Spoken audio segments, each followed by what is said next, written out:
పెళ్ళైనా పండగైనా వేడుక ఏదైనా పట్టుచీరల ప్రత్యేక వేదిక వారాహి సిల్క్స్.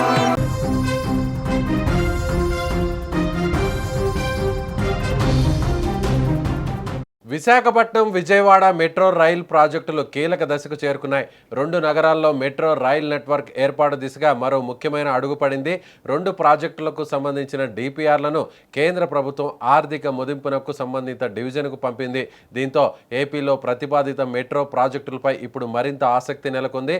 విశాఖపట్నం విజయవాడ నగరాల్లో కలిపి తొలి దశలో 21,616 కోట్ల భారీ పెట్టుబడితో 84.63 కిలోమీటర్ల మేర మెట్రో నెట్వర్క్ ఏర్పాటు చేయాలని ప్రతిపాదించారు. ఈ ప్రాజెక్టులు అందుబాటులోకి వస్తే రెండు నగరాల్లో పబ్లిక్ ట్రాన్స్పోర్ట్ వ్యవస్థ మరింత బలోపేతం కానుంది.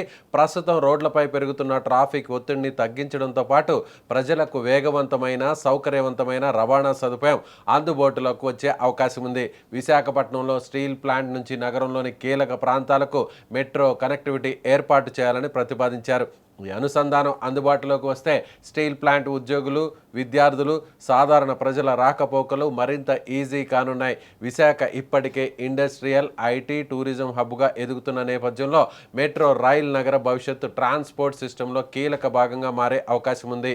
ఇక విజయవాడలో గన్నవరం నుంచి నగరంలోని ప్రధాన ప్రాంతాలకు మెట్రో కారిడార్ ఏర్పాటు చేయాలని ప్రతిపాదించారు. దీంతో విజయవాడ ఎయిర్పోర్ట్, నగరంలోని ప్రధాన నివాస, వాణిజ్య ప్రాంతాల మధ్య పబ్లిక్ ట్రాన్స్పోర్ట్ కనెక్టివిటీ మరింత బలోపేతం కాబోతుంది. ఎయిర్పోర్టుకు వెళ్లే ప్రయాణికులతో పాటు నగర ప్రజలు, ఉద్యోగులు, వ్యాపారులకు కూడా ఈ కారిడార్ ఉపయోగపడే అవకాశం ఉంది.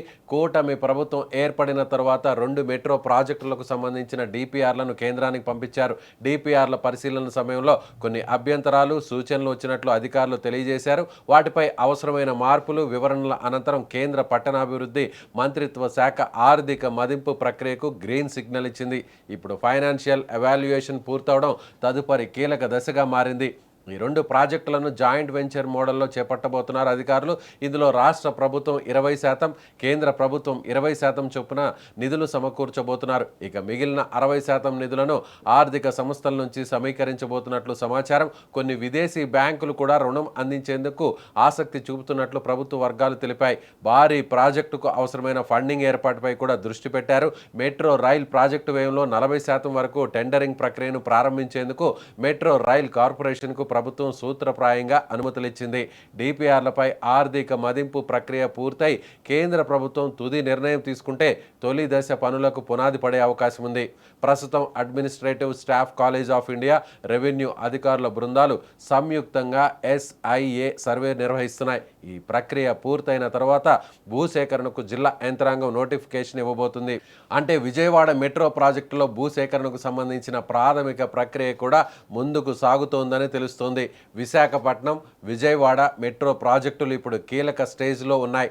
21,616 కోట్ల పెట్టుబడితో 84.63 కిలోమీటర్ల మెట్రో నెట్వర్క్, కేంద్ర ఆర్థిక మదింపు, జేవీ మోడల్లో ఫండింగ్, టెండరింగ్కు సూత్రప్రాయ అనుమతులు, విజయవాడలో SIA సర్వే, ఇలా ఒక్కో ప్రక్రియ ముందుకు కదులుతోంది.